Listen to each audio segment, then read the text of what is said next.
नमस्ते दोस्तों, कैसे हैं आप? ठीक है ना? तो आज मैं आपके हिंदी के भाग 2 कृतिका के पार्ट 2 जॉर्ज पंचम की नाक के क्वेश्चन आंसर आज आपको सॉल्व करवाऊंगी। और मैंने इससे पहले वाले वीडियो में इसका पूरा सारांश अपने शब्दों में आपको समझाया है। और इस जो पूरे वाक्य को लिखा है ना, वो कमलेश्वर जी ने लिखा है। तो चलिए पहले मैं शॉर्ट रूप में आपको बता देती हूँ कि ये जॉर्ज पंचम की नाक में क्या चल रहा था। तो जो ये जॉर्ज पंचम की नाक है ना, इसने बड़े ही चक्कर चल पाए थे। तो बात कुछ ऐसी है, इंग्लैंड की एक रानी थी जो कि एलिजाबेथ द्वितीय में अपने पति के हिंदुस्तान पधारने वाली थी। अखबारों में बहुत ज़्यादा हुड़दंग मच गया था। और वो उनके जैसे ही पता चला कि भाई वो इंडिया में आने वाली है, यहाँ पे भी बहुत तैयारियाँ चालू हो गई। रोड सही होने लगे, टूट फूट सही होने लगी, लोग फटाफट तैयारियाँ करने लगे। उसके बाद क्या था, जॉर्ज पंचम की जो स्टैचू है दिल्ली में, देखा गया कि भाई उसकी तो नाक ही टूट गई है। उसकी नाक टूटता देख भाई सभागार में तो हल्ला मच गया कि अगर इस नाक को सही नहीं किया गया तो हमारे देश की नाक कट जाएगी। फिर क्या था, मूर्तिकार को बुलाया गया। उस मूर्तिकार ने उस नाक के पत्थर को, उस पूरे स्टैचू का जो पत्थर था उसको देखा और पूरे इंडिया में ढूंढने चला गया। उसको तो वो पत्थर कहीं मिला ही नहीं। वापस आके फिर से सभा हुई। सभा बैठने के बाद उसने कहा कि अगर आप मुझे इजाज़त दें तो मैं इसकी नाक को जो यहाँ की और मूर्तियाँ हैं उससे मैच करके ये लगा देता हूँ, पर मेरी शर्त है इस बात को गुप्त रखिएगा। सब लोग राजी हो गए। उसने मूर्तिकार ने पूरी इंडिया में जितनी भी मूर्तियाँ हैं सबकी नाक मैच कर ली, पर जॉर्ज प्रथम की नाक तो किसी से भी मैच नहीं हुई। उसके बाद उन्होंने फिर से एक सुझाव दिया कि आप बोलो तो मैं छोटे जो स्टैचू है उनसे नाक मैच कर लेता हूँ। उसके बाद उन्होंने वो भी करके देख लिया, फिर भी कुछ नहीं हुआ। फिर मूर्तिकार ने कहा कि अब तो चाहे कुछ भी हो जाए मुझे ये नाक लगानी ही है। तो उन्होंने कहा कि अगर आप मुझे इजाज़त दें फिर से गुप्त रूप से तो मैं एक जिंदा नाक लगा सकता हूँ। सब लोग हैरान हो गए कि भाई जिंदा नाक कैसे लगेगी, और इस बात को गुप्त भी रखना था। अब रानी का स्वागत तो करना है ना, और कोई वो भी नहीं दिख रहा था कि भाई क्या करें। तो जिंदा नाक उन्होंने कहा कि कोई एक जिंदा नाक काट कर लगा दी जाए। बात के साथ ही सन्नाटा छा गया।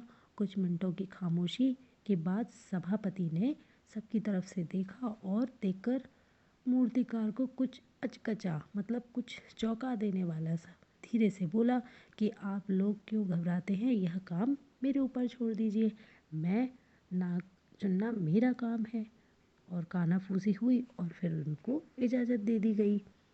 फिर क्या था, अखबार में सिर्फ इतना छपा कि नाक का मसला हल हो गया है और राजपथ में इंडिया गेट के पास जॉर्ज परचम की नाक लग रही है। बस फिर क्या था, जैसे तैसे करके वह नाक लगाई गई। उसके बाद तो कुछ अलग ही हो गया। क्या हुआ, कोई भी अखबारों में कोई भी खबर नहीं थी। उद्घाटन भी नहीं हो रहा था, कहीं फीता भी नहीं कटा, ना कोई सार्वजनिक सभा हुई, अभिनंदन भी नहीं हुआ, और ऐसा कुछ भी अखबार में कोई चित्र नहीं छपा। सब का अखबार खाली थे। पता नहीं ऐसा क्यों हुआ था। नाक तो सिर्फ एक चाहिए थी और वह थी बुद्ध के लिए। तो अब इसके क्वेश्चन आंसर हम सॉल्व करते हैं। तो ये मैंने शॉर्ट में आपको पूरी कहानी समझा दी है। अब इसका क्वेश्चन नंबर 1 देखते हैं। तो देखिए इसमें क्या चल रहा है। क्वेश्चन नंबर 1,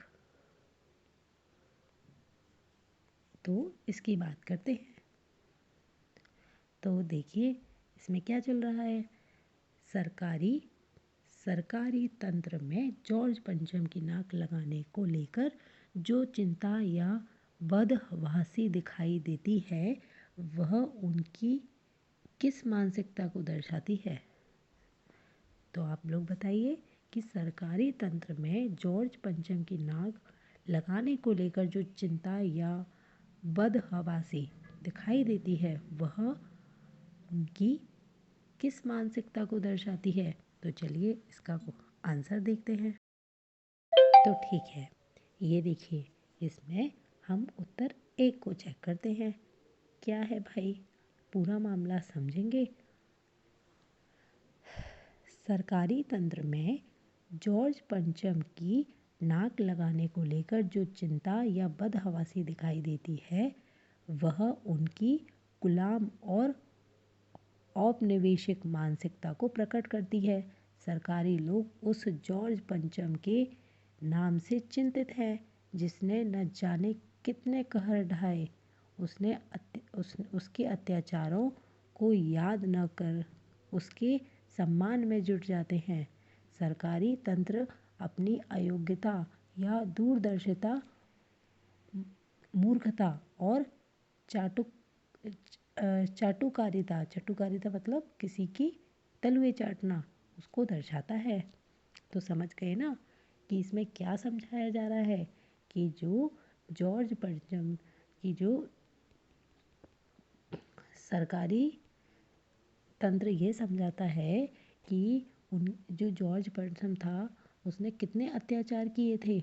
उसके अत्याचारों को तो कोई याद नहीं कर रहा और याद ना करके उसके सम्मान की तैयारी की जा रही है। सरकारी तंत्र अपनी अयोग्यता और दूरदर्शिता और मूर्खता और चाटुकारिता को दर्शाता है। तो समझे ना कि भाई इसमें चल क्या रहा है। सीधी सी बात है, यह बदहवासी ही कही जाती है कि जिस इंसान ने इतने अत्याचार किए हमारे ऊपर, उसको उसके अत्याचार तो हम भूल ही गए और उसके अत्याचारों को भूल के उसके सम्मान में जुट रहे हैं। तो समझ में आया क्वेश्चन नंबर 1। अब हम दूसरे क्वेश्चन की बात करते हैं। तो हम अब इसके दूसरे क्वेश्चन को समझते हैं। रानी एलिजाबेथ के दर्जी की परेशानी का क्या कारण था? उनकी पोशाक को आप किस तरह तर्कसंगत ठहराएंगे? चलिए इसका क्वेश्चन सॉल्व करते हैं। तो देखिए, दूसरे क्वेश्चन को समझते हैं। जो रानी थी ना, रानी का दर्जी रानी के लिए कई पोशाक को बनाने के लिए परेशान था। रानी एलिजाबेथ के दर्जी को भारत, पाकिस्तान और नेपाल के पहनावे ओढ़ावे या मौसम का कोई जानकारी नहीं थी। दर्जी यह सोचकर परेशान हो रहा था कि भारत, पाकिस्तान और नेपाल यात्रा के समय रानी किस अवसर पर क्या पहनेगी। रानी की पोशाक उनके व्यक्तित्व से मेल खानी चाहिए, ये आवश्यक थी। रंग चयन में खास ही सावधानी बरतना आवश्यक था। रानी इस यात्रा पर अपने देश का प्रतिनिधित्व कर रही थी, अर्थात उनके कपड़ों का उनकी मर्यादा के अनुकूल होना ज़रूरी था। रानी की वेशभूषा तैयार करने में यदि उससे कोई चूक हो जाती तो उसे रानी के क्रोध का सामना करना पड़ता। समझे ना। अब अपन जब किसी के लिए अपना दायित्व होता है तो अपन उसके लिए कितने चिंतित रहते हैं। इसी तरह वो भी बहुत चिंतित थे कि भाई रानी को मैं क्या पहनाऊंगा और उनकी पर्सनैलिटी से भी मैच होना चाहिए। तो बस यही बात थी। अब अपन क्वेश्चन नंबर 3 के उत्तर को समझते हैं। चलिए क्वेश्चन नंबर 3 को समझते हैं।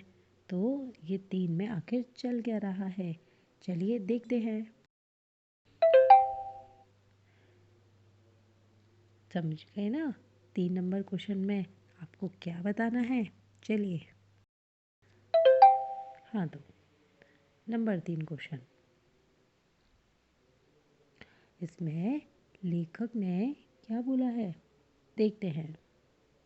3 नंबर, इंग्लैंड की महारानी एलिजाबेथ की आने के संकेत पाते ही नई दिल्ली की काया पलट होने लगी और इसके लिए हर स्तर पर अनेक प्रयत्न किए गए। तो देखिए क्या करे गए। सबसे नंबर 1, पूरे दिल्ली शहर में साफ सफाई के लिए विशेष योजनाएं तैयार की गई। नंबर 2, इमारतों पर जमी हुई धूल मिट्टी साफ करके उन्हें सजाया संवराया गया। नंबर 3, रानी के आवागमन के रास्ते पर प्रकाश की व्यवस्था और सजावट की गई। चौथा नंबर, सड़कों के नाम की पट्टी लगाकर रेटिंग और क्रॉसिंग की रंगीन किया गया होगा। और नंबर 5, स्थान स्थान पर फौजी टुकड़ियां तैयार की गई होंगी। जगह जगह स्वागत या द्वार बनाए गए होंगे। मार्ग पर दोनों देशों के ध्वज लहराए गए होंगे।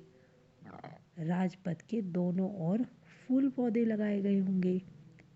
ये सब अपन कैसे सोच पा रहे हैं? क्योंकि जब अपने कोई बहुत बड़े मंत्री या कोई बाहर के मंत्री जब अपने देश में आते हैं तो लगभग ऐसी ही तैयारियां की जाती हैं। ऐसी ही तैयारियां रानी के लिए भी की गई होंगी। तो हम लोग ये क्वेश्चन में अपने मन से जो भी तैयारियां कर सकते हैं आप वो हम यहाँ डाल सकते हैं। अब क्वेश्चन नंबर 4 को समझते हैं और इसके उत्तर को भी।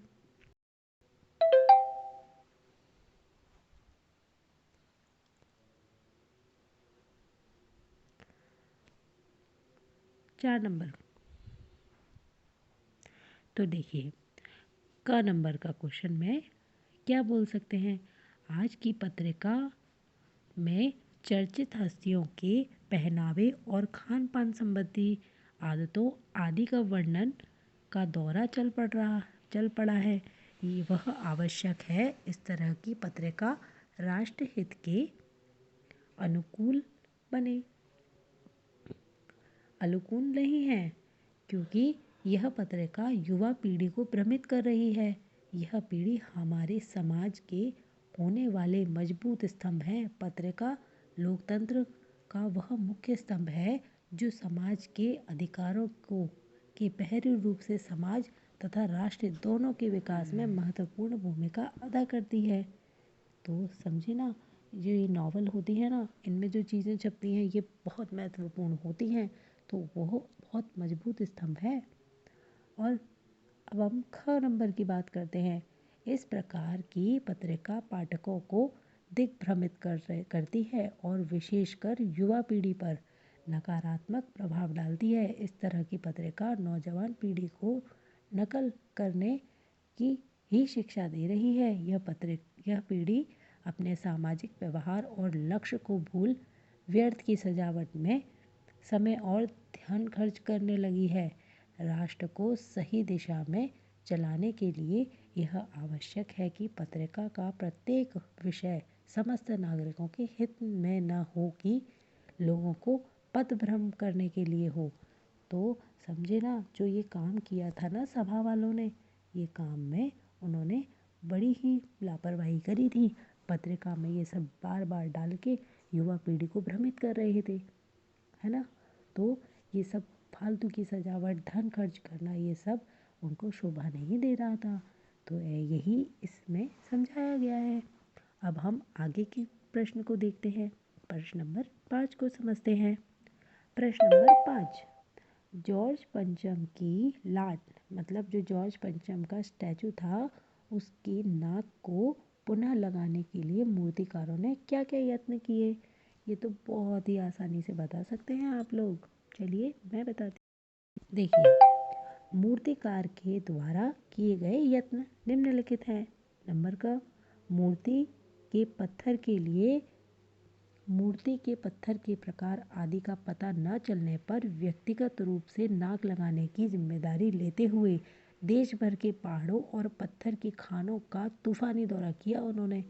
और फिर उसके बाद उसने देश में लगे हर छोटे बड़े नेता की मूर्ति की नाक से पंचम की स्टैचू की नाक का मिलान किया, ताकि उस मूर्ति से नाक निकालकर पंचम की नाक पर लगा सके। परंतु दुर्भाग्य से सभी की नाक जॉर्ज पंचम की नाक से बड़ी निकली। फिर उसके बाद तीसरा प्रयत्न क्या था? आखिर जब उसे नाक नहीं मिली तो हताश मूर्तिकार और चिंतित एवं आतंकित हुक्मरानों ने जिंदा इंसान की नाक लगवाने का परामर्श दिया और प्रयत्न भी किया। तो ये 3-4 प्रयत्न किए थे। अब देखते हैं आगे के क्वेश्चन में क्या पूछ रहे हैं, क्वेश्चन नंबर 6 के उत्तर को समझते हैं। 6 नंबर का क्वेश्चन, प्रस्तुत कहानी में जगह जगह कुछ ऐसे कथन आए हैं जो मौजूदा व्यवस्था पर करारी चोट करते हैं। उदाहरण के लिए, फाइलें सब कुछ हजम कर चुकी हैं। सब हुकामों ने एक दूसरे की तरफ ताका। पाठ में आए ऐसे अन्य कथन छांट कर लिखिए। तो देखते हैं क्या क्या कथन है जो हम लिख सकते हैं। चलिए समझते हैं। 6 नंबर क्वेश्चन, मौजूदा व्यवस्था पर चोट करने वाले कुछ कथन निम्नलिखित हैं। नंबर 1, शक इंग्लैंड में बज रहा था और गूंज हिंदुस्तान में आ रही थी। दूसरा, गश्त लगती रही और लाट की नाक चली गई। तीसरा क्वेश्चन, सड़कें जवान हो गई, बुढ़ापे की धूल साफ हो गई। और 4 नंबर पे, रानी आए और नाक न हो तो हमारी नाक नहीं रह जाएगी। 5, एक खास कमेटी बनाई गई और उसके जिम्मे यह काम दे दिया गया। 40 करोड़ में से कोई एक जिंदा नाक काट कर लगा दी जाए। तो ये कुछ ऐसे कुछ अजीबोगरीब बातें उसमें हमको देखने को मिली थी। 7 नंबर क्वेश्चन की बात करते हैं। तो 7वें क्वेश्चन में देखिए क्या बात हो रही है। नाक का मान सम्मान व प्रतिष्ठा का द्योतक है। यह बात पूरी व्यंग रचना में किस तरह उभर कर आई है, लिखिए। चलिए बताते हैं क्या आई है। 7 नंबर को समझते हैं। जो 7 नंबर में बात कही है ना, वो बहुत सही कही है कि जो नाक होती है वो नाक इज्जत, प्रतिष्ठा, मान, मर्यादा और सम्मान का प्रतीक है ना। तो शायद यही कारण है कि इससे संबंधित कई मुहावरे प्रचलित हैं, जैसे नाक काटना, नाक रखना, इस तरीके के। तो क्या क्या है मुहावरे, देखते हैं। जैसे नाक काटना, नाक रखना, नाक का सवाल, नाक रगड़ना आदि। इस पाठ में नाक मान सम्मान व प्रतिष्ठा का यथोदक है। यह बात लेखक ने विभिन्न बातों द्वारा व्यक्त की है।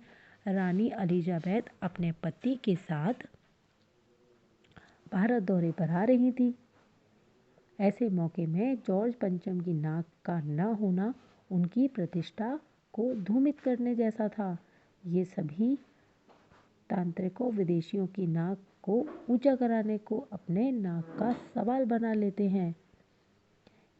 यहाँ तक जॉर्ज पंचम की नाक का सम्मान भारत के महान नेताओं एवं साहसी बालकों के सम्मान से भी ऊंचा था। इस पाठ की सरकारी तंत्र की मानसिकता की स्पष्टता झलक भी दिखाई देती है। ये देखिए इसमें कितनी बड़ी बात कह दी है लेखक ने कि जॉर्ज पंचम की नाक को उन सरकारी जो लोग थे ना, सभाकार के, उन्होंने इतनी बड़ी बना दी कि हमारे यहाँ के जो योद्धा थे उनकी नाक काट के उसकी नाक में लगाना चाह रहे थे। और जो साहसी बालक थे, जो कि महान नेताओं एवं साहसी बालकों के सम्मान से भी ऊंचा कर दिया जॉर्ज पंचम की नाक को, और उनकी नाक को काट के जॉर्ज पंचम की नाक में लगाने चले थे। कितना बड़ा दुस्साहस किया था इन लोगों ने। चलिए अब हम क्वेश्चन नंबर 8 को देखते हैं। क्वेश्चन नंबर 8 में क्या बोल रहे हैं। जॉर्ज पंचम की लाट पर किसी भी भारतीय नेता, जहाँ तक कि भारतीय बच्चे की नाक फिट न होने की बात से लेखक किस और संकेत करना चाहते हैं। तो समझते हैं भाई ये क्या है। तो क्वेश्चन नंबर 8 के उत्तर को समझते हैं। तो क्वेश्चन नंबर 8 में बोला जा रहा है कि जो जॉर्ज पंचम इंग्लैंड का राजा था, जिसने भारतीय स्वतंत्रता संग्रामियों पर बहुत जुल्म ढाए थे, और उसकी लाट मतलब उसका जो स्टैचू था उसकी नाक टूट गई थी। बहुत ढूंढने पर भी किसी भारतीय पुरुष या स्वतंत्रता सेनानी की नाक फिट न बैठ सकी। यहाँ लेखक ने भारतीय समाज के महान नेताओं व साहसी बालकों के प्रति अपना प्रेम प्रस्तुत किया है। सभी भारतीय जिन्होंने देश की आज़ादी के लिए अपने बलिदान दिए, चाहे वो बूढ़ा हो या जवान हो या फिर बच्चा ही क्यों ना हो, उसकी मान मर्यादा और इज्जत के समक्ष जॉर्ज पंचम या उसके समतुल्य किसी अन्य कोई इज्जत उसके समतुल्य किसी अन्य की कोई इज्जत नहीं। इसलिए नाक जॉर्ज पंचम की नाक से सहस्त्रों गुना ऊंची है। समझे ना, कितनी बड़ी बात कही है लेखक ने कि यहाँ पे जो जॉर्ज पंचम है उसकी नाक का कोई महत्व नहीं है। उससे बड़ी नाक हमारी जो साहसी और जो बलिदान आज़ादी की बलिदान में बूढ़ा बच्चा जो जवान जिनके स्टैचू थे उनकी नाक बहुत बड़ी है। जॉर्ज पंचम की नाक कोई बड़ी नहीं है। चलिए अब हम इस पाठ के 9 नंबर क्वेश्चन को समझते हैं। तो 9 नंबर क्वेश्चन क्या है? अखबारों में जिंदा नाक लगाने की खबर को किस तरह से प्रस्तुत किया गया? जो अखबार थे उसमें जिंदा नाक लगाने की खबर को कैसे प्रस्तुत किया, चलिए बताते हैं। 9 नंबर क्वेश्चन, अखबारों में यह खबर छपी कि नाक का मसाला हल हो गया। जो नाक का मसला था वो हल हो गया। राजपथ पर इंडिया गेट के पास वाली जॉर्ज पंचम की नाक लग गई है। जो स्टैचू है उसकी नाक लग गई है। इस तरीके से उसमें अखबार में हेडलाइन डली थी। अब हम इस पाठ के 10वें नंबर क्वेश्चन को देखते हैं। तो 10 नंबर क्वेश्चन में देखिए क्या बोल रहे हैं कि नई दिल्ली में सब था, सिर्फ नाक नहीं थी। इस कथन के माध्यम से लेखक क्या कहना चाहते हैं, चलिए बताते हैं। 10 नंबर क्वेश्चन के उत्तर को समझते हैं। यह कथन के माध्यम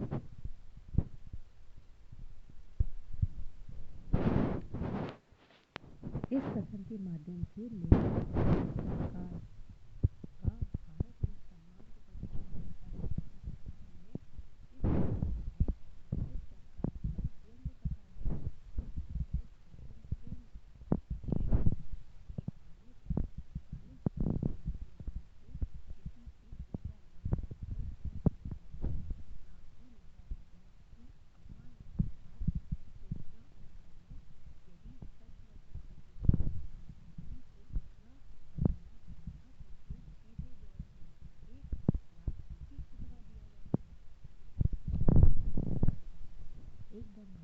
बोल दी।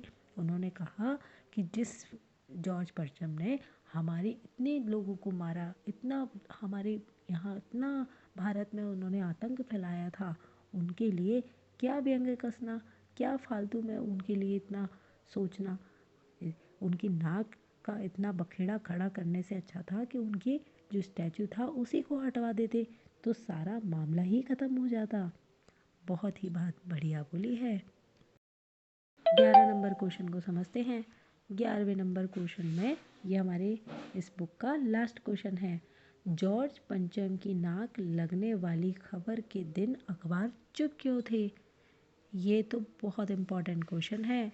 इसी क्वेश्चन में तो सारा सार है। समझते हैं इसका उत्तर। क्वेश्चन